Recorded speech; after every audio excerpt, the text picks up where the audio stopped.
This is your Wednesday Daily Delivery. I am Michael Rand. Got plenty of college football coming up in just a little bit. Randy Johnson from the Star Tribune covers the Gophers. He'll help us get ready for the Gophers-Ohio State game on Thursday, as will Jenny Taft, who works for Fox Sports, Edina native. Will be doing the sideline reporting from the game Thursday and also is the moderator on Undisputed. Had a really good conversation with Jenny Taft, and looking forward to sharing that with you as well.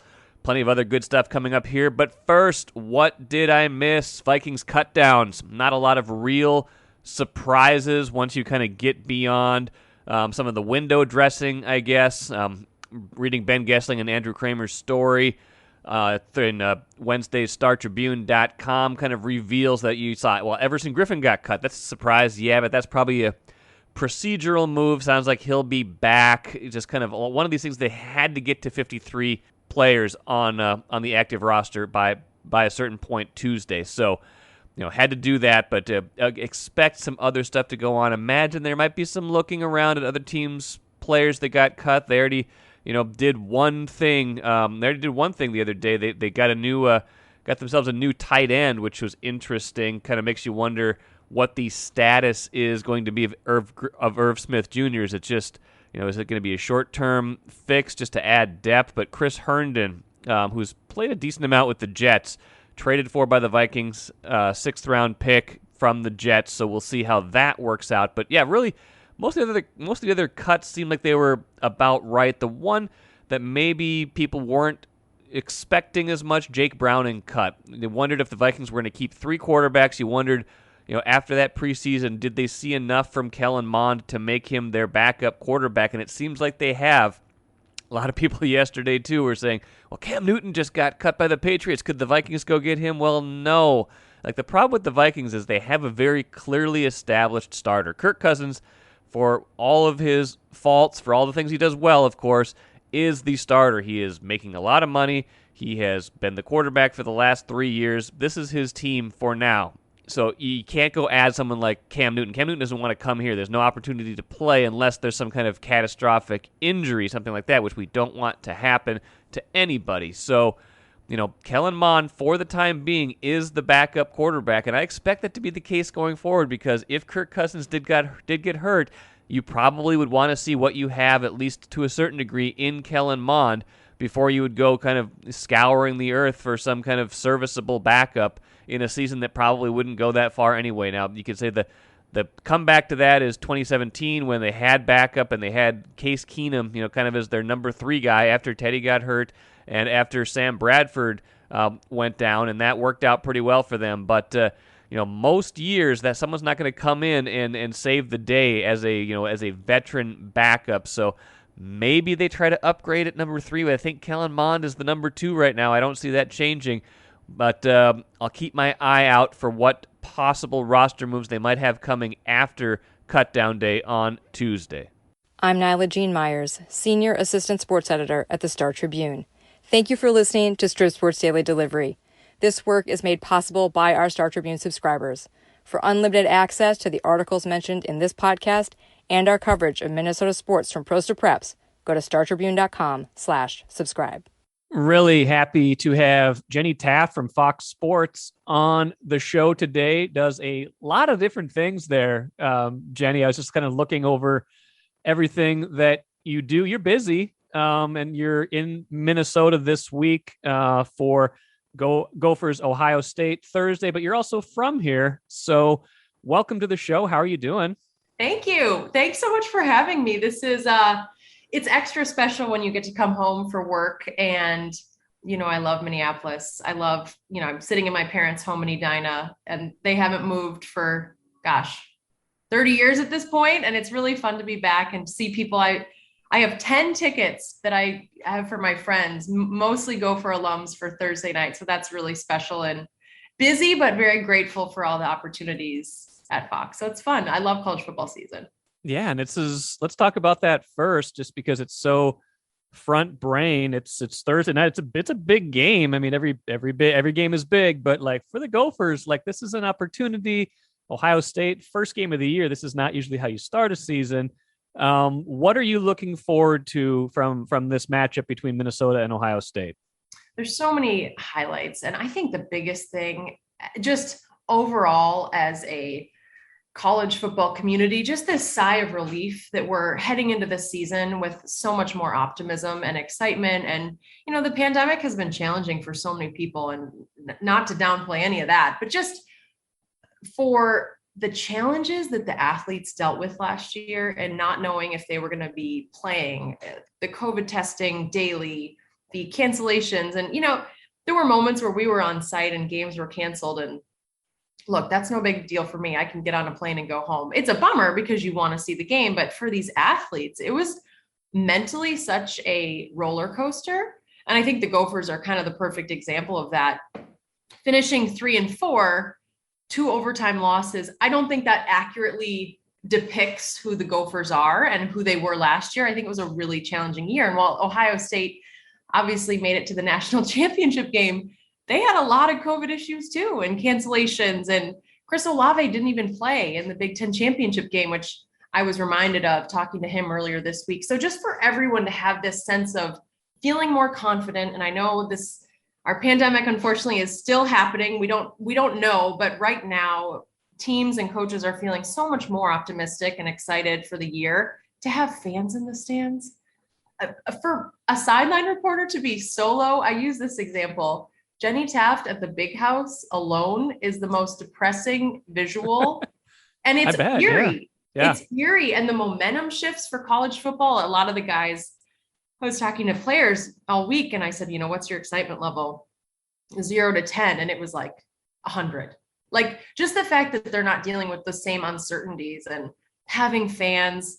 So Minnesota night game, the Buckeyes come to town. It really doesn't get any better than this. And so for our Fox crew, we're thrilled. We have our pregame guys are here. The big noon kickoff crew's in town. And then we head to Wisconsin for Penn State, Wisconsin Saturday. So just doubleheader week 1.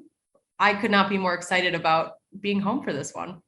And that's awesome. And I felt like, and I've expressed this to a few different people who have come on this show. I felt like college sports and college football in particular, college basketball suffered more atmosphere wise than even like NFL games. I don't know if you felt that or how much, you experienced that, but, even just experiencing college football, it does sound like a lot, you can't even summarize exactly what was missing. But did you feel like college games in particular suffered from, which was a rational need to keep fans away, but just the fact that there were no fans in attendance? 100%. And of course, yes, we understood why we weren't having fans in the stands, but I also found it challenging for the college kids because it was different everywhere you would go, right? Like the SEC, you're still watching games and there's a lot more people in the stands. Whereas, like I mentioned, I'm alone at the Big House and it's really eerie and you can hear.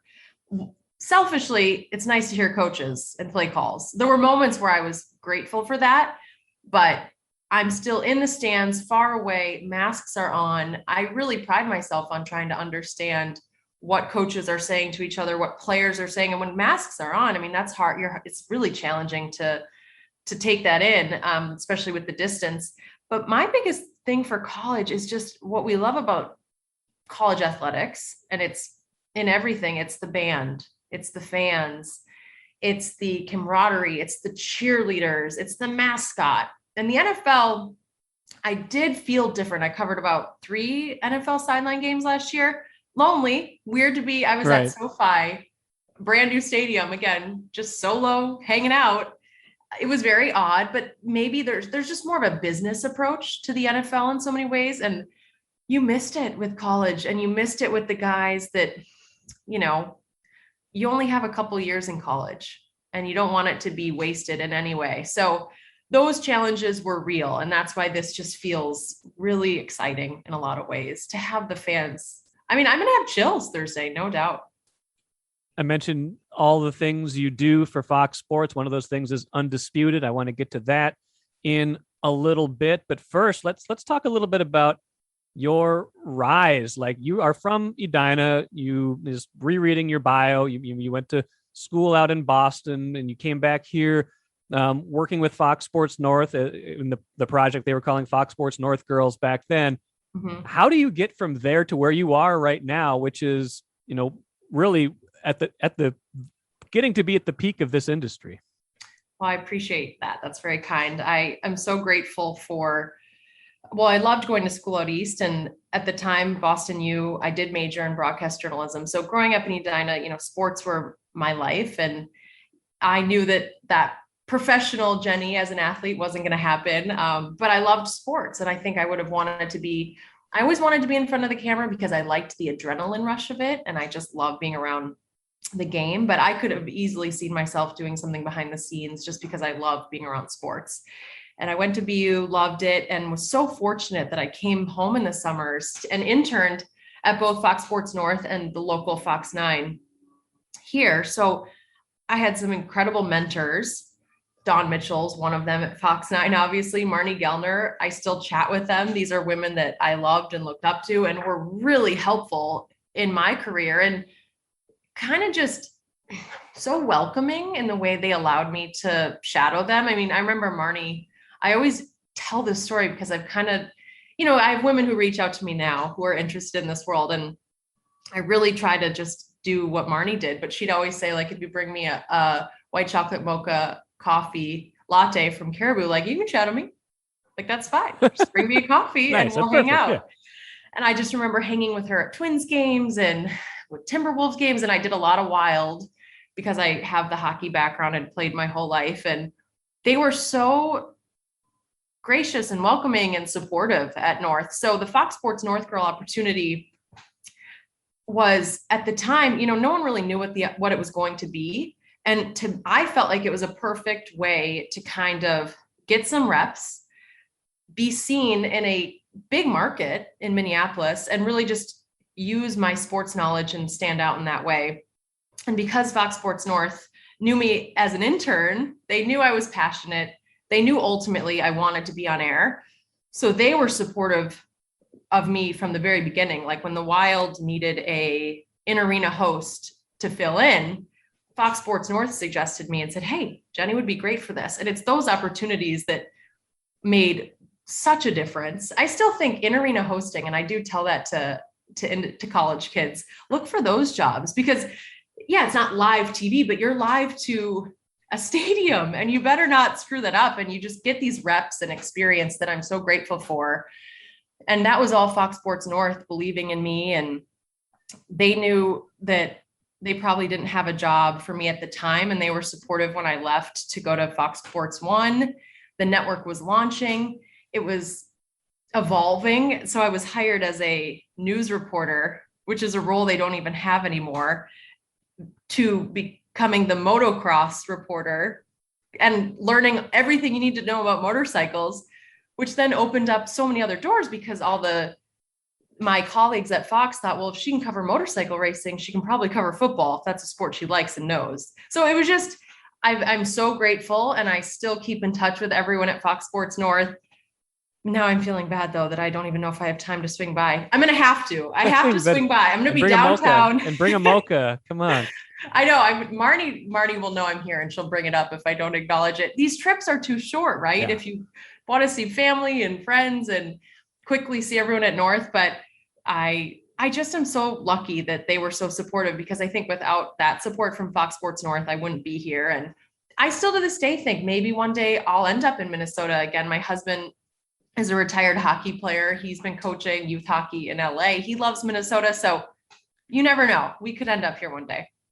I love what you said about getting reps and kind of just taking whatever assignment they threw at you, because those are two things that I teach an adjunct journalism class at the University of Minnesota.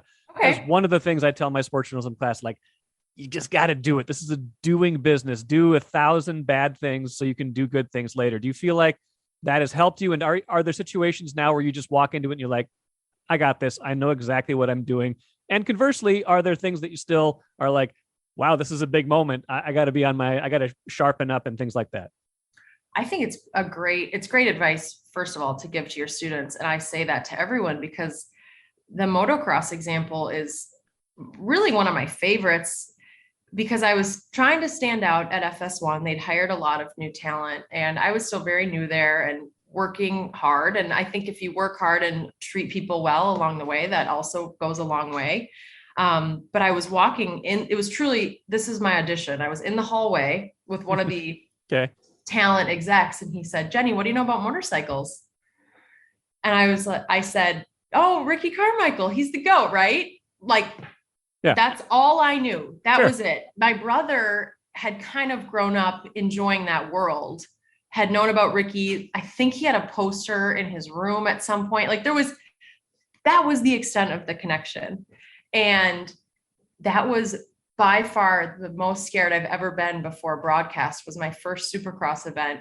And I studied what whoops are, and had this like motocross Bible that I was, obsessed with. And it was learning a new language, but I put a lot of effort into it. And I think it was about the 5th race where the fans started to see, oh, she's a good interviewer.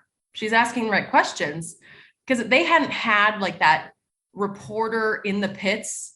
They were doing it differently at Fox. So they were trying new things, but I put a lot into it, and I got to know the riders and still keep in touch with them today. Ryan Dungey, Minnesota guy, that helped me. It helped to have some Minnesota love, and it was all about storytelling. So that's what you love about being a reporter. And Supercross had this incredible access where I could go up to Ryan Dungey's parents and talk to them all day and have these great stories. Where football, I may get, Tanner Morgan tomorrow. I think I am going to get him tomorrow, but it's like, you just don't always get as much access as you wish.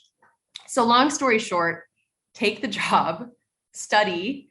I've covered the dog show, and I know way too much about 206 Westminster Kennel Club dog show breeds that I need to know, but it's kind of fun. I'm walking down the street and they're like, I wonder what that is. I'm like, oh yeah, that's a Petit Basset Griffon Vendéen. It's like, why do I know that? Well, it's the dog show. And I've covered soccer. I've covered football, obviously. Undisputed, we're talking about everything. I know way too much about the Cowboys. But you just learn it. And I think in this world with social media, there's not a lot of room for error ever, but you really do get exposed. And I'm big on pronunciations. I mean, soccer is a great example of that. I know names and I practice them, and you don't want to leave any room for being questioned. So I think the learning continues. I wouldn't even say I'm a football expert. I know a lot about football. I love it, but I sit with Joel Klatt and he'll break down plays with me because I can still learn. And like, I love hockey. Right. I still really haven't covered hockey since I worked here. So it's still in my back pocket, where I'm kind of hoping one day that'll come full circle. But you just learn it, and you just work hard, and it kind of pays off to do that studying. And it's refreshing when you can still learn something new. I'm 33. I'm still learning, studying. I'm more than 10 years older than that. I am still learning. So I'm glad you are too. Last thing for you, I want to respect your time. I know you got a lot of people to see here, but I really appreciate this time and this catch up and this conversation. You mentioned Undisputed a minute ago. You mentioned the Cowboys a minute ago. You went viral a couple weeks ago with Skip Bayless talking about Mike McCarthy.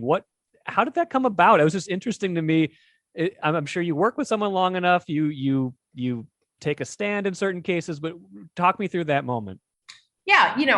It's funny. Like I had a lot of questions after that from friends and family, and, did you expect that to happen? No, I didn't go into the workday and think that was going to get a rise out of Skip the way it did. The thing about that incident, I will always give Skip and Shannon such credit because they're so prepared for that show. And when I say prepared, they don't miss a thing. Every game, every ounce of research. I mean, I study, but they do not miss a beat. So I think what made Skip upset, it caught him off guard that I was going to have that opinion, but I wouldn't change it one bit. I think the role as a moderator is a unique one, mostly because I know a lot, and it's especially hard when I'm covering college football and we're leading with Spencer Rattler on Monday, Oklahoma quarterback. Skip obviously is an Oklahoma guy, and I'm the one who's been talking to him all weekend. So those are moments where I find it's challenging not to want to say more, and I do pick and choose those moments.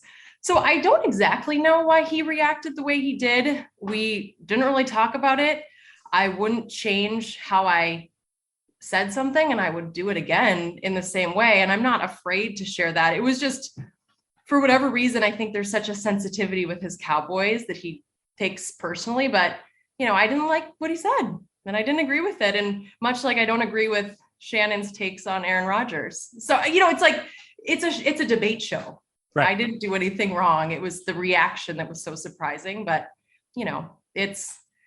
I'm a professional, and I'm also not afraid to have an opinion. You went viral for a good reason. So at least there's that, right? People tended to love it, and I loved it. Defending Mike McCarthy. I mean, Skip was fat shaming him, and that's not okay. So I'm glad you did it. It's not okay in my book. And that is, I would say it again. Awesome. Well, I hope you enjoy the game Thursday. Just, you did your job credibly last season, but I'm sure it was weird. I'm sure it wasn't I'm sure it wasn't as much fun as you had hoped it would be. It wasn't that it wasn't fun, because I think the joy of the game is still there, but the fun is in the fans and the storming of the field and getting up close to a coach, which maybe won't happen Thursday. And, having that moment, that's why I love being a sideline reporter. I'm probably still going to be distanced a bit when I chat with either coach, but it's just the emotion. And I cannot wait to see these players just have the ability to play with a carefree attitude that they just didn't have last year. There was just a lot of fear. And I think coaches did the best they could, but at some point it was just a really scary time. So what a matchup, and Fox is going to be all over it. I can't believe I'm home. I wish I could stay longer at this point and chat with you all day, but thank you for having me. I appreciate it so much. Enjoy your time in Minnesota. Congrats on all the success, and let's do this again at some point down the road. All right. All right. I would love to. Thank you. Really enjoyed that conversation with Jenny Taft. Good to catch up with her. I've talked to her for a couple different things over the years. So just what a great career arc she is on. And, the message that she gave is, again, one that I would reinforce for anybody who's, trying to break into any industry, really. Like, don't let yourself get taken advantage of. But if you get an opportunity, do the work. Do it to your fullest capability. Prove that you can do it. Get your reps in however you can. And at that point, you should be getting better and better and getting more and more opportunities if you are living up to your potential. So that's my 20-second elevator pitch on how to break into this industry and really any industry. I have Randy Johnson on Daily Delivery today. Randy covers Gopher football for the Star Tribune. Randy, as of the time this podcast goes live, we're talking about 36 hours until kickoff. Gophers versus Buckeyes. A little different opener than we're used to, as you and I have talked about. Ohio State, not your typical directional or state school, but it's a lot of fun to think about. A lot of spotlight on this, and the opportunity that comes with a daunting task like this. Yeah, it's pretty interesting. It's they haven't opened. They opened last year against Michigan because of COVID and everything, but they normally don't open Big Ten play against a conference or the season against a conference opponent. So they're gonna have to be ready right away. That's that's one thing that they haven't always been the quickest starting team. Even back in their 11-2 season in 2019, they were in a meat grinder against South Dakota State to start the season. But they'll have to be on their best game, and I think this is going to be quite a bit better team than they were last year when they went 3-4. Yeah, and we've talked about, you and I have talked about this. Chip Scoggins and I have talked about this, and I think Chip even wrote about this again the other day. Just if you're talking about what this team's identity could be this season and what we could start to see even Thursday, is the experience and depth they have on the offensive line and potentially the defensive line. If you can control both lines of scrimmage, or at least have a good chance on both lines of scrimmage, you've got a pretty good starting point. They feel pretty good about both of those areas going into the year, right? Yeah, definitely. On offense, you have both Daniel Faalele and Curtis Dunlap Jr. back for the whole season. Then you mix them in with all the other starters back there. You got a guy as good as Blaze Andrews, who's basically moving up and down the line, playing pretty much everywhere but center. So they'll be rotating. So that's going to be interesting to see how that works. you should have at least one fresh guy each new series. And then defensive line too. Talk about the two transfers they have in, especially Pinckney. He's the Clemson transfer, right? Yeah, Niles Pinckney from Clemson. He's the of the two. He's the one I expect to have a bigger impact. The other one is Val Martin from North Carolina State. But Pinckney is, he's got that pedigree of a player who's won a national championship and played on another team that played for the national championship. So he should be a big help, as should Martin in there for depth. How do we feel about injuries and depth going into the season at some of the skill positions? What's the update? What's the latest on, Ottman Bell and anybody else who's kind of been nicked up during spring and summer here training? Basically, Ottman Bell is still listed as day-to-day. Our last media access with Coach PJ Fleck was on Friday, and he was encouraged with the progress that Ottman Bell has made from that lower leg injury. Although he did say that, his health's going to be the primary concern. So we'll see how much we see him if we do see him. It looked like a pretty tough injury at the time, possibly a high ankle sprain, and those tend to take a few weeks. We'll see. We'll see Thursday what happens. Otherwise, they seem to be pretty healthy. Little nicks here and there, but they came out of training camp, I think, in pretty good shape. Regardless of whether Ottman Bell plays, I imagine we'll see a heavy dose of Mo Ibrahim against Ohio State, especially if they can kind of, if it's a close game and they can kind of try to do ball control, get the offensive line rolling and try to wear Ohio State down. Does that sound kind of like the formula they're going to want to use, and not only in this game, but kind of the season going forward? And that could kind of be their identity for as good as Tanner Morgan, is, especially played 2 years ago, that this could be more of a ball control, time of possession kind of team? Yeah, I think so. And they've won big games that way over the years. Go back to the Axe game in 2018 in Wisconsin. They had about 35 minutes of possession. You go to that bowl game there, they had about 37 against Georgia Tech in that win. Same thing against Auburn. They hogged the ball quite a bit against Auburn in that bowl win. That's a way to keep the ball away from the opponent's offense, and you certainly want to do that against Ohio State with those great wide receivers they have. That would only help your defense out. It's just, you want to be able to get the opponent playing left-handed. Problem is that Ohio State has enough athletes where they can be ambidextrous. Well, yeah, exactly. Ohio State obviously presents its own challenges.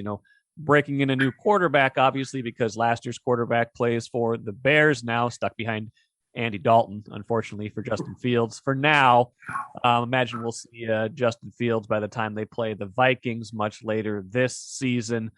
But yeah, Ohio State presents its own challenges. How do you think the Gophers are preparing for that? Are they locked in on the opponent, or I had Joe Rossi on a couple of weeks ago. He said the openers are so weird. You've got no real kind of tape to go on. Everybody got new wrinkles. The energy is different. Do you kind of focus on yourself more in that first game, even if the opponent is Ohio State? I think they have to start that way. That to play the game they need to, not get too tied up in what Ohio State's doing until you have to adjust, and you do have to adjust. If you shut down one thing from them, they'll have something else to attack you with. So they're going to definitely have to be on their toes. It's just it's an amazing challenge. This is one of the, talking about teams that can win a national championship. Usually there's only about 5 or 6 in the country right about now, and they're one of them.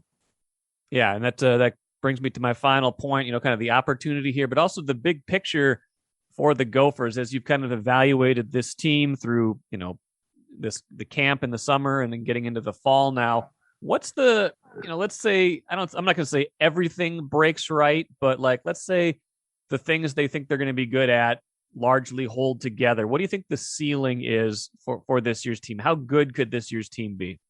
Well, I would say that if everything went perfectly and I could see them matching that 10-2 regular season, but of 2019, but that's saying that's about everything just going perfectly to form.